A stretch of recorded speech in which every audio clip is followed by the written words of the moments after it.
Et pendant ce temps, une start-up aixoise travaille déjà sur le déconfinement. Elle est en train de finaliser une appli grand public capable d'interpréter les tests sanguins rapides. Les derniers essais ont lieu en ce moment en collaboration avec l'hôpital Nord de Marseille et la Pitié-Salpêtrière à Paris. Cette appli soulève déjà de nombreuses questions. Sylvie Depierre, Marie-Agnès Pelleran. Ce sont les poubelles de l'hôpital Nord et de la Salpêtrière à Paris. Des tests sanguins usagés envoyés par centaines à la start-up d'Aix-en-Provence pour ses essais. La caméra scanne les bandelettes réactives et voici ce que pourrait nous révéler notre téléphone le jour où les tests arriveront en pharmacie.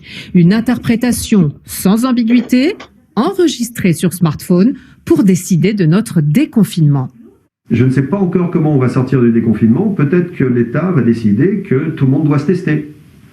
Et si tout le monde doit se tester et qu'on connaît la sensibilité de chaque test, on peut donner un score qui dit, voilà, vous avez 99% de chances d'être négatif, sortez de chez vous.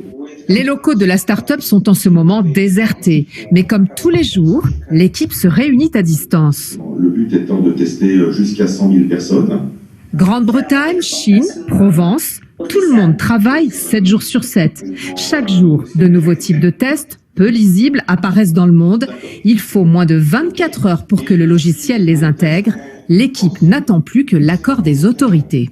On est prêt à lire, on a des protocoles de mise en place pour entraîner l'intelligence artificielle. Donc on sait typiquement qu'arrive un nouveau test, en 24 heures, on est capable de le qualifier, de le rentrer dans l'application et d'avoir ça qui soit complètement validé.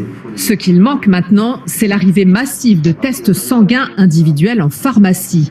Il en faudrait plusieurs millions. L'application XR Covid sera gratuite sur l'App Store.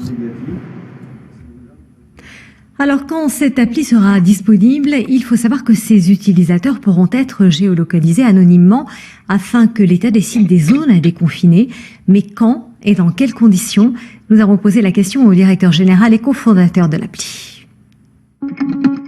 Dans combien de temps chaque personne pourra utiliser votre application? Alors, je ne veux pas me mettre à la place des autorités de santé.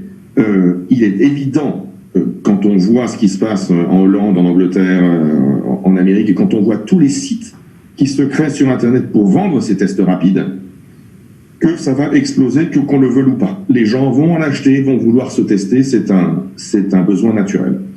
Donc, nous, on voudrait que XR Covid permette à tous ces gens qui vont le faire quand même, au moins une vérification de la conformité des tests qu'ils ont achetés.